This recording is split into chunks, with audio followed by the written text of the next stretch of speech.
नमस्कार दोस्तों, आप सभी का हमारे YouTube चैनल जीत सार्टिक्स में स्वागत है। इस वीडियो में हम उत्तर प्रदेश पुलिस भर्ती के प्रीवियस ईयर के क्वेश्चनों को देखेंगे। तो आइए वीडियो को शुरू करते हैं और पहला प्रश्न लेते हैं। पहला प्रश्न है, टका निम्नलिखित में से किस देश की मुद्रा है? तो इसका सही आंसर है ऑप्शन बी, बांग्लादेश की मुद्रा टका है। बांग्लादेश की मुद्रा क्या है? टका है। तो इसको याद रखिएगा, बांग्लादेश की जो मुद्रा है टका है। जबकि अगर बात करेंगे थाईलैंड की मुद्रा क्या है, तो थाईलैंड की मुद्रा याद रखिएगा बहत है। थाईलैंड की मुद्रा है बहत है। जबकि सर्बिया की मुद्रा है सर्बियन दिनार है। सर्बिया की मुद्रा जो है सर्बियन दिनार है। और तुर्की की मुद्रा है, इसको याद रखिएगा, कई बार पूछा गया है, तुर्की की मुद्रा है लीरा। तुर्की की मुद्रा क्या है? लीरा है। तो इस तरह से थाईलैंड की मुद्रा बहत है, बांग्लादेश की मुद्रा टका है, सर्बिया की मुद्रा जो है दिनार है और तुर्की की मुद्रा लीरा है। तुर्की ने अभी अपनी नाम चेंज कर लिया है, अब इस तुर्की का नाम हो गया है तुर्की ए। तुर्की नाम हो गया है, तो इसको भी याद रखिएगा। तुर्की की राजधानी नया नाम क्या हो गया है? तुर्की हो गया है। और तुर्की की राजधानी को भी याद रखिएगा, तुर्की की राजधानी अंकारा है। तुर्की की राजधानी अंकारा है, इसे भी याद रखिएगा। और सर्बिया की राजधानी क्या है? तो सर्बिया की राजधानी है बेलग्रेड। सर्बिया की राजधानी है बेलग्रेड, तो इसे भी याद रखिएगा। बांग्लादेश की राजधानी क्या है? तो बांग्लादेश की राजधानी है ढाका। बांग्लादेश की राजधानी ढाका है। जबकि थाईलैंड की राजधानी क्या है? तो थाईलैंड की राजधानी है बैंकॉक। थाईलैंड की राजधानी है बैंकॉक, तो इसे भी याद रखिएगा। निम्नलिखित में से कौन सा बंदरगाह कच्छ गुजरात में स्थित है? तो इसका सही आंसर है ऑप्शन ए, कांडला बंदरगाह जो है गुजरात में स्थित है। और कांडला का जो नया नाम है उसको भी याद रखिएगा। कांडला का जो नया नाम है दीनदयाल उपाध्याय या दीनदयाल बंदरगाह कर दिया गया है। दीनदयाल उपाध्याय बंदरगाह कर दिया गया है, कांडला का नया नाम है। जो भारत में 13 मुख्य बंदरगाह हैं, एक बार हम उनको देखते हैं। तो गुजरात में कौन सा बंदरगाह है? तो कांडला है। गुजरात के बंदरगाह का क्या नाम है? कांडला है। इसका नया नाम क्या है? तो दीनदयाल उपाध्याय है। दीनदयाल उपाध्याय बंदरगाह हो गया है। जबकि अगर महाराष्ट्र की बात करेंगे तो महाराष्ट्र में 2 बंदरगाह मिलते हैं, एक है मुंबई बंदरगाह और दूसरा है जवाहरलाल नेहरू। जवाहरलाल नेहरू बंदरगाह है। और जवाहरलाल नेहरू बंदरगाह का पुराना नाम भी याद रखिएगा, पुराना नाम है नहवा सेवा। नहवा सेवा पुराना नाम है। जवाहरलाल नेहरू बंदरगाह का पुराना नाम क्या है? नहवा सेवा है। गोवा की अगर बात करेंगे तो गोवा में एक बंदरगाह है मुर्मुगावा। मुर्मुगावा नाम है, मुर्मुगावा गोवा का बंदरगाह है। जबकि केरल का कर्नाटक में एक बंदरगाह है, कर्नाटक का भी याद रखिएगा। कर्नाटक का जो बंदरगाह है उसका नाम है न्यू मंगलोर। न्यू मंगलोर बंदरगाह जो है कर्नाटक में स्थित है। और केरल में जो बंदरगाह है उसका नाम है कोचिन। कोचिन बंदरगाह जो है केरल में स्थित है। तमिलनाडु में 3 बंदरगाह हैं, तीनों को याद रखिएगा। तो तीनों में पहला है एन्नोर बंदरगाह। एन्नोर बंदरगाह है, इसी को कामराजर बंदरगाह भी कहा जाता है। कामराजर बंदरगाह भी कहा जाता है। दूसरा बंदरगाह जो है तमिलनाडु का चेन्नई है, चेन्नई बंदरगाह है। और तीसरा जो है बंदरगाह है तूतीकोरिन है। तूतीकोरिन जो बंदरगाह है तमिलनाडु का तीसरा बंदरगाह है। तो तमिलनाडु में 3 बंदरगाह हैं, एन्नोर है, चेन्नई है और तूतीकोरिन है। एन्नोर बंदरगाह को कामराजर बंदरगाह भी कहा जाता है। आंध्र प्रदेश का जो बंदरगाह है वो है विशाखापट्टनम। विशाखापट्टनम बंदरगाह जो है आंध्र प्रदेश का बंदरगाह है। जबकि उड़ीसा का जो बंदरगाह है पारादीप बंदरगाह है। पारादीप बंदरगाह किस राज्य में है? उड़ीसा राज्य में है। और अगर पश्चिम बंगाल की बात करेंगे तो हल्दिया बंदरगाह जो है पश्चिम बंगाल में स्थित है। तो इन बंदरगाहों को भी याद रखिएगा। अगला प्रश्न है, निम्नलिखित में से कौन सा पुरस्कार सहकारी और दुग्ध उत्पादक कंपनियों को आगे बढ़ने और प्रतिस्पर्धी भावना पैदा करने के लिए प्रेरित करने हेतु दिया जाता है? तो इसका सही आंसर है ऑप्शन ए, राष्ट्रीय गोपाल रत्न पुरस्कार दिया जाता है। जो दुग्ध हितधारकों को प्रोत्साहित करने के लिए जो राष्ट्रीय गोपाल पुरस्कार रत्न पुरस्कार है, ये किसको दिया जाता है? तो ये जो दुग्ध उत्पादन करने वाले या दुग्ध उत्पादन करने वाले को दिया जाता है। ठीक है, तो ये दूध उत्पादन करने वाले उनके हितों को ध्यान में रखते हुए उनको प्रोत्साहित करने के लिए राष्ट्रीय गोपाल रत्न पुरस्कार दिया जाता है। और इस पुरस्कार की शुरुआत हुई थी दिसंबर 2014 में इसकी शुरुआत हुई थी। तो इसको याद रखिएगा, दिसंबर 2014 में राष्ट्रीय गोपाल रत्न की पुरस्कार की शुरुआत की गई थी, दिसंबर 2014 में। तो दिसंबर 2014 में राष्ट्रीय गोपाल रत्न पुरस्कार की शुरुआत की गई थी। और ये किसको दिया जाता है? तो जो दूध उत्पादन करने वाले हैं उनको प्रोत्साहित करने के लिए यह पुरस्कार दिया जाता है। जो अर्जुन पुरस्कार है, अर्जुन पुरस्कार खेल के क्षेत्र में अग्रणीय भूमिका निभाने वाले या बढ़िया खेल में प्रदर्शन करने वाले खिलाड़ियों को दिया जाता है। खेल के क्षेत्र में अर्जुन पुरस्कार दिया जाता है। और जो अर्जुन पुरस्कार है, इसकी शुरुआत जो हुई थी 1961 में हुई थी। इसको भी याद रखिएगा, अर्जुन पुरस्कार की शुरुआत 1961 में हुई थी। और इसकी जो धनराशि दी जाती है पुरस्कार के रूप में, वो है 15 लाख रुपए धनराशि दिया जाता है इनाम के तौर पे। जो ध्यानचंद पुरस्कार है, ये भी खेल के क्षेत्र से ही संबंधित है। खेल में बढ़िया भूमिका निभाने वाले खिलाड़ियों को दिया जाता है, बढ़िया खेल प्रदर्शित करने वाले खिलाड़ियों को दिया जाता है। और इसकी शुरुआत 2002 में हुई थी। इसको याद रखिएगा, 2002 में ध्यानचंद पुरस्कार की शुरुआत हुई थी। और इसमें 25 लाख रुपए की राशि पुरस्कार के तौर पे दी जाती है। जो द्रोणाचार्य पुरस्कार है, ये खेलों से संबंधित कोचों को दिया जाता है। तो कोचों को पुरस्कार दिया जाता है, द्रोणाचार्य पुरस्कार दिया जाता है। और इस पुरस्कार की शुरुआत 1985 में हुई थी। और इसमें जो धनराशि दी जाती है वो है 15 लाख रुपए दी जाती है। तो जो द्रोणाचार्य पुरस्कार है, ये खेल से संबंधित जो कोच होते हैं, कोचों को दिया जाता है।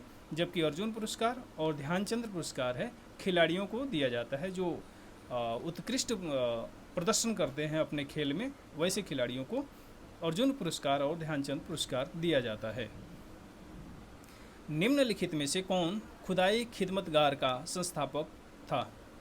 तो संस्थापक कौन से? तो इसका सही आंसर है ऑप्शन ए, खान अब्दुल गफ्फार खान। खान अब्दुल गफ्फार खान जो थे, खुदाई खिदमतगार की स्थापना किए थे। जो खान अब्दुल गफ्फार खान है, इनको बादशाह खान के नाम से भी जाना जाता है। ये भी याद रखिएगा, बादशाह खान के नाम से भी जाना जाता है। बादशाह खान के नाम से भी इनको जाना जाता है। और इनको फ्रंटियर गांधी भी कहा जाता है। ये भी याद रखिएगा, फ्रंटियर गांधी इनको कहा जाता है। फ्रंटियर गांधी, ये कई बार पूछा गया है, फ्रंटियर गांधी के नाम से किसको जाना जाता है? तो खान अब्दुल गफ्फार खान को जाना जाता है। कई बार फ्रंटियर गांधी को सीमांत गांधी भी कहा जाता है। सीमांत गांधी के नाम से किसी को जाना जाता है? तो खान अब्दुल गफ्फार खान को जाना जाता है। तो ये याद रखिएगा, फ्रंटियर गांधी या सीमांत गांधी किनको कहा जाता है? तो खान अब्दुल गफ्फार खान को कहा जाता है। 1929 में इन्होंने खुदाई खिदमतगार की स्थापना किया था। खुदाई खिदमतगार की स्थापना किया था। और जो खुदाई खिदमतगार है, इसका अर्थ भी कई बार पूछ लिया गया है। तो अर्थ होता है सर्वेंट ऑफ गॉड, या हम कह सकते हैं हिंदी में भगवान का सेवक। खुदाई खिदमतगार का अर्थ होता है भगवान का सेवक, सर्वेंट ऑफ गॉड होता है। इसको भी याद रखिएगा। और इनको 1987 में 1987 में भारत सरकार के द्वारा जो भारत का सर्वोच्च नागरिक सम्मान है, भारत रत्न प्रदान किया गया था। भारत रत्न प्रदान किया गया था 1987 में खान अब्दुल गफ्फार खान को। अभी तक भारत रत्न सिर्फ 2 विदेशियों को दिया गया है। 2 विदेशियों को दिया गया है। 2 विदेशियों को दिया गया है भारत रत्न। वो विदेशी पहले हैं खान अब्दुल गफ्फार खान, जिनको 1987 में दिया गया था। और जो दूसरे हैं उनको 1990 में दिया गया था, नेल्सन मंडेला को दिया गया था। तो ये भी याद रखिएगा, नेल्सन मंडेला को, ये दक्षिण अफ्रीका के थे, तो इनको दिया गया था। तो अभी तक सिर्फ 2 ही विदेशी व्यक्तियों को दिया गया है भारत रत्न। एक है खान अब्दुल गफ्फार खान, जिनको 1987 में दिया गया, और एक है नेल्सन मंडेला, जिनको 1990 में दिया गया। तो इसको याद रखिएगा। निम्नलिखित में से कौन सी भारत के पूर्वी तट पर स्थित खारे पानी की सबसे बड़ी लेगून झील है? तो इसका सही आंसर है ऑप्शन ए, चिल्का झील है। चिल्का झील है जो एक बड़ी झील है, लेगून झील है, और यह उड़ीसा में स्थित है। तो उड़ीसा में यह स्थित है। लेगून झील जो है उड़ीसा में स्थित है और यह सबसे बड़ी खारे पानी की झील है। इसको याद रखिएगा, ये पूर्वी तट पे स्थित सबसे बड़े खारे पानी की झील है। वैसे अगर पूछा जाए कि सबसे बड़ी खारे पानी की झील कौन है, तो सांभर झील को भी याद रखिएगा। उड़ीसा की और 2 झीलों को भी याद रखिएगा साथ में। उड़ीसा की एक झील जो है उसका नाम है अंशुपा। अंशुपा, ये क्वेश्चन बन सकता है। अंशुपा झील एक है, और दूसरी जो झील है तम्पारा झील। तम्पारा झील एक है और एक है अंशुपा झील है। तो इन 2 झीलों को भी याद रखिएगा, अंशुपा झील और तम्पारा झील को, क्योंकि इनको 2022 में रामसर स्थल घोषित किया गया था। तो इसको याद रखिएगा, रामसर स्थल घोषित किया गया था अंशुपा झील को और तम्पारा झील जो उड़ीसा में स्थित है। तो उड़ीसा की एक चिल्का झील हो गई, एक अंशुपा और तम्पारा झील है, इनको भी याद रखिएगा। जो कोल्लेरू झील है, कोल्लेरू झील आंध्र प्रदेश में स्थित है। आंध्र प्रदेश के कृष्णा जिले में स्थित है, याद रखिएगा। आंध्र प्रदेश के कृष्णा जिले में स्थित है और यह मीठे पानी की झील है कोल्लेरू झील। जो पंचभद्रा है, या जिसको पंचपदरा भी झील भी कहा जाता है, पंचपदरा झील भी कहा जाता है, यह राजस्थान में स्थित है। राजस्थान में स्थित है, राजस्थान के बाड़मेर जिले में स्थित है। बाड़मेर जिले में स्थित है। जबकि लोनर क्रेटर झील जो है, या लोनर झील जिसको कहा जाता है, यह महाराष्ट्र के बुल्ढाना में स्थित है। महाराष्ट्र में स्थित है, महाराष्ट्र के बुल्ढाना जिले में स्थित है। ये जिला भी कई बार पूछा गया है, बुल्ढाना जिले में स्थित है। तो बुल्ढाना जिले में, महाराष्ट्र के बुल्ढाना जिले में स्थित है लोनार क्रेटर झील। इस झील की एक विशेषता है कि यह भारत की ऐसी झील है जो उल्का गिरने से इस झील का निर्माण हुआ है। तो ये भी याद रखिएगा, गिरने से इस झील का निर्माण हुआ है, उल्का गिरने से लोनार क्रेटर झील का निर्माण हुआ है। तो इसको याद रखिएगा। श्वेत प्रकाश कितने रंगों से मिलकर बना होता है? तो श्वेत प्रकाश, अगर ये समझना है रंगों को, तो एक बार इस ट्रायंगल को देखिए। ऊपर होता है लाल रंग, नीचे यहाँ पे हरा, और इस साइड में आप नीला ले लीजिए, ब्लू। तो RGB हो जाता है। और लाल और हरा जब मिल जाता है तो ये बनता है पीला रंग। जबकि लाल और नीला जब बन जाता है तो मजेंटा होता है। और हरा और नीला जब बनता है तो इसको श्यान बोलते हैं, श्यान रंग बन जाता है, या श्यान कलर बन जाता है। जिसको बैगनी भी कह सकते हैं, बैगनी कलर का निर्माण हो जाता है। तो और ये सभी जो कलर मिल जाते हैं, 7 कलर जब मिलते हैं इसमें, तो 7 कलर जब मिलते हैं तो सफ़ेद कलर का निर्माण होता है, सफ़ेद कलर का निर्माण होता है। तो श्वेत प्रकाश कितने रंगों से मिलकर बनता है? तो 7 रंगों से मिलकर बनता है। इसका सही आंसर है ऑप्शन बी, 7 रंगों से मिलकर बनता है। ग्रेट बैरियर रीफ निम्नलिखित में से किस देश के तट पर स्थित है? तो इसका सही आंसर है ऑस्ट्रेलिया। ऑस्ट्रेलिया के उत्तर पूर्वी क्षेत्र में स्थित है। ये है ग्रेट बैरियर रीफ। देखिए यहाँ पे ग्रेट बैरियर रीफ है, और ग्रेट बैरियर रीफ यह विश्व की सबसे बड़ी प्रवाल भित्ति है। याद रखिएगा, ग्रेट बैरियर रीफ जो है विश्व की सबसे बड़ी प्रवाल भित्ति है, सबसे बड़ी प्रवाल भित्ति है। इसकी जो लंबाई है, देखिए यहाँ से यहाँ तक इसकी जो लंबाई है करीब 1300 किलोमीटर इसकी लंबाई है, और मील में अगर बात करेंगे तो 1400 मील इसकी लंबाई है। तो इसको भी याद रखिएगा, 1300 किलोमीटर 1400 मील इसकी लंबाई है। यह पूरे विश्व की सबसे बड़ी मूंगा की चट्टान है, प्रवाल भित्ति है। और इसकी एक खास बात है, इसको अंतरिक्ष से देखा जा सकता है। यह इतनी बड़ी है कि इसको अंतरिक्ष से देखा जा सकता है।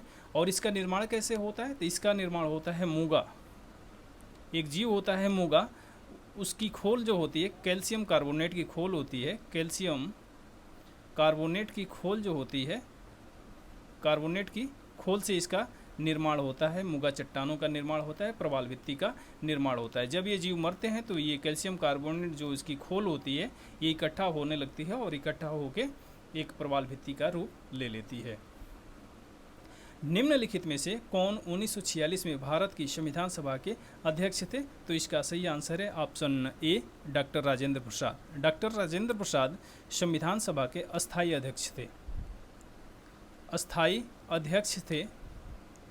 जबकि अगर पूछा जाए कि संविधान सभा के अस्थायी अध्यक्ष कौन थे, अस्थायी अध्यक्ष कौन थे, तो याद रखिएगा सच्चिदानंद सिन्हा थे।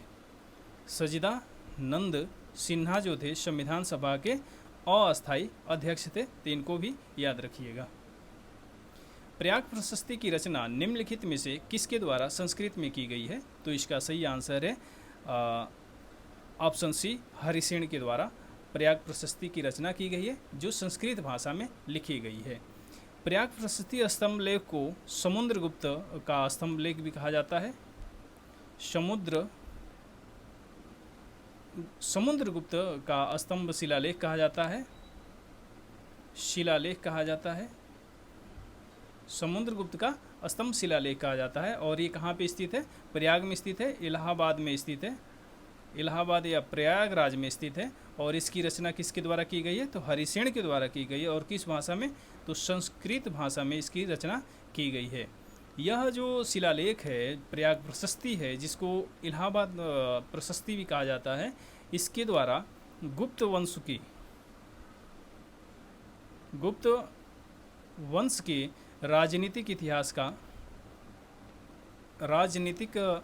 इतिहास का विवरण मिलता है। तो ये भी याद रखिएगा, गुप्त वंश से संबंधित है, तो गुप्त वंश के राजनीतिक इतिहास का वर्णन मिलता है प्रयाग प्रशस्ति से। अंगूर की खेती, उपज और कटाई को निम्नलिखित में से किस नाम से जाना जाता है? तो इसका सही आंसर है बीटी कल्चर कहा जाता है। क्या कहा जाता है? BT culture. अंगूर की खेती को क्या कहा जाएगा? BT culture. ये कौन सी खेती है? तो बीटी कल्चर है। हार्टिकल्चर किसको कहेंगे? तो हार्टिकल्चर बागवानी को कहा जाता है। ये है बागवानी। तो बागवानी जो होती है हार्टिकल्चर होती है। बागवानी क्या है? हार्टिकल्चर है। जबकि अगर सेरीकल्चर आपसे पूछा जाए तो सेरी होता है रेशम कीट पालन का, तो रेशम कीट की खेती जो होगी उसको कहा जाएगा सेरीकल्चर। जबकि पीसी कल्चर किसको कहा जाएगा? तो मछली पालन को कहा जाता है। मछली पालन जो होता है उसको कहा जाता है पीसी कल्चर कहा जाता है। बैलाडिला की पहाड़ियाँ बैल के कुबड़ की तरह दिखती हैं। पहाड़ियों की यह श्रृंखला भारत के निम्नलिखित में से किस राज्य में स्थित है? तो इसका सही आंसर है ऑप्शन सी, छत्तीसगढ़ राज्य में स्थित है। जो बैलाडिला की पहाड़ियाँ हैं किस टाइप की दिखती हैं, ये भी याद रखिएगा। तो बैल के कुबड़ के आकार का दिखती हैं। ये किस टाइप का दिखती हैं? तो बैल के कुबड़ के आकार का दिखती हैं। और ये छत्तीसगढ़ में ये पहाड़ियाँ स्थित हैं। जो बैलाडिला है यह विशेष करके लौह उत्पादन के लिए प्रसिद्ध है। लौह उत्पादन के लिए प्रसिद्ध है। और बैलाडिला में जो खान है हेमेटाइट, लोहा का एक अपरूप होता है, हेमेटाइट के लिए प्रसिद्ध है। हेमेटाइट के लिए प्रसिद्ध है बैलाडिला की खान है। तो इसको याद रखिएगा। निम्नलिखित में से किसके द्वारा निर्मित समुद्र के एक चैनल द्वारा श्रीलंका भारत से अलग होता है? तो श्रीलंका भारत से किसके द्वारा अलग होता है? ऑप्शन सी इसका सही आंसर है पाक जलडमरू मध्य के द्वारा और मन्नार की खाड़ी के द्वारा अलग होता है। तो याद रखिएगा, जो श्रीलंका अलग होता है, या कहा जाए कि तमिलनाडु और श्रीलंका किससे अलग होते हैं? तो पाक जलडमरू मध्य और मन्नार की खाड़ी से। तो मन्नार की खाड़ी और पाक जलडमरू मध्य भारत और श्रीलंका को जोड़ते हैं या अलग करते हैं, हम कह सकते हैं। तो पाक जलडमरू मध्य और मन्नार की खाड़ी। जो 8 डिग्री चैनल है वो मिनिकॉय और मालदीव को अलग करता है। मालदीव को अलग करता है, मिनिकॉय और मालदीव को अलग करता है 8 डिग्री चैनल। तो इसको भी याद रखिएगा। और जो मेसिना जलडमरू मध्य है, मेसिना जलडमरू मध्य वो सिसिली और इटली को अलग करता है। सिसिली और इटली को अलग करता है कौन? ये मेसिना जलडमरू मध्य। और अगर कहा जाए तो ये एक तरह से टायरहेनियन जो सागर है और आयोनियन जो सागर है, उन दोनों को जोड़ने का काम करता है। तो ये भी याद रख सकते हैं। टायरहेनियन सागर और आयोनियन सागर को जोड़ने का काम कौन करता है? तो ये करता है मेसिना जलडमरू मध्य। तो याद रखिएगा मेसिना जलडमरू मध्य सिसिली और इटली को अलग करता है और टायरहेनियन और आयोनियन सागर को जोड़ने का काम करता है। जो मकासर जलडमरू मध्य है वो बोर्नियो द्वीप और सुलावेसी द्वीप को जोड़ता है, तो इसको भी याद रखिएगा। बोर्नियो द्वीप और सुलावेसी द्वीप को जोड़ता है। बोर्नियो द्वीप और सुलावेसी द्वीप को कौन जोड़ता है? मकासर जलडमरू मध्य बोर्नियो द्वीप और सुलावेसी द्वीप को जोड़ता है। सोनपुर पशु मेला हर साल भारत के निम्नलिखित में से किस राज्य में आयोजित होने वाला एक सांस्कृतिक कार्यक्रम है? तो इसका सही आंसर है ऑप्शन डी, बिहार का ये सांस्कृतिक कार्यक्रम है। और जो सोनपुर का जो पशु मेला होता है, पशुओं का मेला होता है और एशिया का ये सबसे बड़ा मेला भी कहा जाता है। इसको एशिया का सबसे बड़ा मेला कहा जाता है। एशिया का सबसे बड़ा पशु मेला है, यह पशु मेला है। सोनपुर पशु मेला जो है एशिया का सबसे बड़ा पशु मेला है और यह गंगा और गंडक की संगम पे इस मेला का आयोजन होता है। गंगा और गंडक नदी के संगम पर, नदी के संगम पर इस मेले का आयोजन किया जाता है, तो ये भी याद रखिएगा। जो उड़ीसा में एक बहुत प्रसिद्ध मेला लगता है तारा तंगणी का मेला, इसको याद रखिएगा। तारा तारिणी का मेला जो लगता है उड़ीसा में लगता है, तारा तारिणी मेला लगता है उड़ीसा में लगता है। एक रथ यात्रा भी जो है उड़ीसा का प्रसिद्ध उत्सव है, तो इसको भी याद रखिएगा। उड़ीसा में तारा तारिणी मेला और रथ यात्रा उड़ीसा में फेमस है। जो सिक्किम है, सिक्किम में याद रखिएगा, सिक्किम में जोरेथांग मेला लगता है। सिक्किम में जोरेथांग मेला लगता है। जोरेथांग मेला कहाँ पे लगता है? सिक्किम में लगता है। जोरेथांग मेला कहाँ पे लगता है? सिक्किम में लगता है। जबकि असम में अभी हाल ही में एक मेला लगा था, अम्बुबाची का मेला। अम्बुबाची का मेला, इसको याद रखिएगा। अम्बुबाची का मेला जो लगता है ये असम में लगता है, कामाख्या मंदिर में। तो इसको मंदिर को भी याद रखिएगा, कामाख्या मंदिर में लगता है। कामाख्या मंदिर में अम्बुबाची का मेला लगता है जो असम में स्थित है। विश्व पुस्तक दिवस प्रत्येक वर्ष निम्नलिखित में से किस दिन मनाया जाता है? विश्व पुस्तक दिवस जो मनाया जाता है हर साल 23 अप्रैल को मनाया जाता है। ऑप्शन सी इसका सही आंसर है। हर साल 23 अप्रैल को मनाया जाता है, विश्व पुस्तक दिवस मनाया जाता है। 7 अप्रैल को मनाया जाता है, याद रखिएगा, विश्व स्वास्थ्य दिवस मनाया जाता है। विश्व स्वास्थ्य दिवस मनाया जाता है 7 अप्रैल को मनाया जाता है। जबकि 25 जून को याद रखिएगा, 25 जून को मनाया जाता है संविधान हत्या दिवस। अब मनाया जाएगा, इसी साल इसकी घोषणा की गई है संविधान हत्या दिवस मनाने की। भारत में ये मनाया जाएगा संविधान हत्या दिवस, इसको याद रखिएगा, पूछा जा सकता है। संविधान हत्या दिवस 25 जून को मनाया जाएगा। अभी तक मनाया नहीं गया है, लेकिन अब अगली बार से हर साल 25 जून को संविधान हत्या दिवस मनाया जाएगा। जबकि 5 जून को कई बार पूछा गया एग्जाम में, इसको याद ही रखिएगा। विश्व पर्यावरण दिवस मनाया जाता है। विश्व पर्यावरण दिवस को मनाया जाता है, तो ये 5 जून को मनाया जाता है। कुम्हार संभव निम्नलिखित में से किस लेखक की साहित्यिक कृति है? तो इसका सही आंसर है ऑप्शन बी, महाकवि कालिदास की ये एक कृति है। जो कालिदास की जो प्रमुख कृतियां हैं एक बार देखते हैं हम लोग। तो पहली है अभिज्ञान शाकुंतलम। अभिज्ञान शाकुंतलम एक कृति है इनकी, शाकुंतलम, अभिज्ञान शाकुंतलम है। दूसरा जो है विक्रमोर्वशीयम है, विक्रमोर्वशीयम है, विक्रमोर्वशीयम है। और तीसरी जो इनकी कृति है मालविकाग्निमित्रम है, मालविकाग्निमित्रम है, मालविकाग्निमित्रम है। इसके अलावा रघुवंश है, रघुवंशम है, रघुवंशम है। और कुमार संभवम है, कुमार संभवम है, कुमार संभवम है। इसके अलावा मेघदूतम है, मेघदूतम है। और ऋतु संहार है, ऋतु संहार है। तो ये कालिदास की कुछ प्रमुख कृतियां हैं, जिसमें से अगर ऊपर की 3 जो कृतियां हैं, अभिज्ञान शाकुंतलम, विक्रमोर्वशीयम, मालविकाग्निमित्रम, ये तीनों नाटक हैं। ये भी याद रखिएगा, ये तीनों क्या हैं? नाटक हैं। जबकि रघुवंशम और कुमार संभवम ये महाकाव्य हैं, महाकाव्य हैं। तो ये दो महाकाव्य हैं, जबकि ये नीचे के दो मेघदूतम और ऋतुसंहार जो हैं खंड काव्य हैं, खंड काव्य हैं। तो इसको भी याद रखिएगा। तो नाटक इनके कितने हैं? 3 हैं, अभिज्ञान शाकुंतलम, विक्रमोर्वशीयम, मालविकाग्निमित्रम। जबकि महाकाव्य कितने हैं? रघुवंशम और कुमार संभव 2 हैं, महाकाव्य हैं। जबकि खंड काव्य कौन है? तो मेघदूतम और ऋतुसंहार खंड काव्य है। तो इसको याद रखिएगा। तो कुमार संभवम किसके द्वारा लिखा गया? कालिदास के द्वारा लिखा गया है, जो कि एक महाकाव्य है। महादेवी की वर्मा की जो प्रसिद्ध पुस्तक है उसको भी याद रखिएगा, गिल्लू उसका नाम है। गिल्लू, महादेवी वर्मा के द्वारा एक प्रसिद्ध पुस्तक लिखी गई गिल्लू, इसको भी याद रखिएगा। जबकि भारावी की जो किताब है वो है किराता अर्जुनियम, इनकी किताब का नाम है किराता अर्जुनियम इनकी किताब का नाम है। जबकि जो कल्हड़ हैं उनकी किताब का नाम है राजतरंगिणी इनकी किताब का नाम है। तो इसको भी याद रखिएगा। विश्व स्वास्थ्य संगठन WHO का मुख्यालय निम्नलिखित में से किस स्थान पर स्थित है? तो इसका सही आंसर है ऑप्शन सी, जिनेवा में स्थित है। जिनेवा स्विट्जरलैंड में स्थित है WHO का मुख्यालय। जो WHO है इसकी स्थापना भी याद रखिएगा। WHO की स्थापना कब हुई थी? तो WHO की स्थापना हुई थी 7 अप्रैल